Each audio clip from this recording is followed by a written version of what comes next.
Países da União Europeia, em especial os países bálticos e aqueles que fazem fronteira e estão sentindo muito forte o impacto da guerra na Rússia, como a Polônia, a República Tcheca, a Bulgária, a Eslováquia, a Romênia. Esses países vão deixar dois bancos internacionais que têm russos como seus controladores majoritários. Nakagawa, simplesmente não para o boicote a uma mera associação com personagens da elite russa.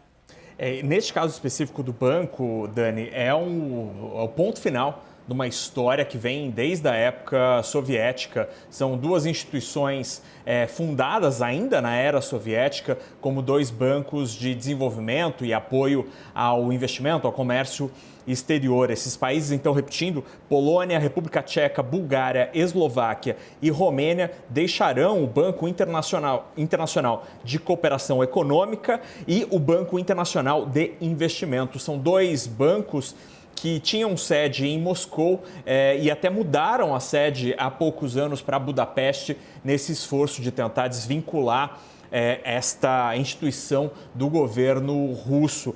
Apesar disso, obviamente, são instituições ainda com muita influência do Kremlin. São bancos de desenvolvimento, não são bancos comerciais e, neste momento, é uma história, é um ponto final nessa história, porque estes países têm muito mais possibilidades, por exemplo, se aderirem ao Banco de Desenvolvimento, de Reconstrução e Desenvolvimento da União Europeia. Este, sim, um banco que está em crescimento de ativos. Se a gente olhar, só para uma comparação, esses dois bancos juntos, que de origem soviética, atualmente com influência russa, tem mais ou menos 2,5 bilhões de euros em ativos, o quanto o banco tem de capacidade financeira.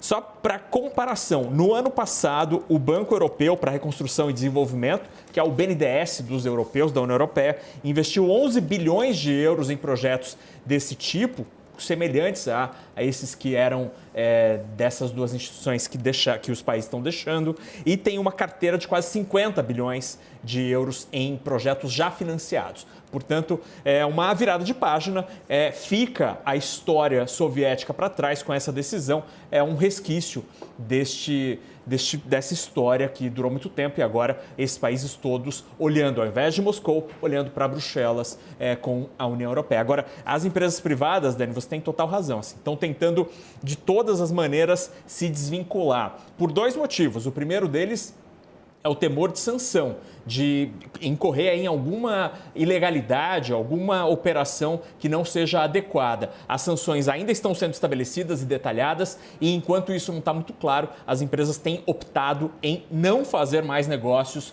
com os russos. Há até uma situação curiosa, o petróleo vendido num dos mercados internacionais de origem russa está uns 15 dólares mais barato do que o petróleo negociado em Londres ou em Nova York. Um sinal de que encalhou este petróleo de origem russa, ninguém quer fazer negócio com eles. Outra questão é a imagem. As empresas em tempos de internet estão muito preocupadas com a imagem e a possibilidade de eventual ligação com os russos preocupa muita gente. A empresa que controlava aquele gasoduto que foi embargado declarou falência, né?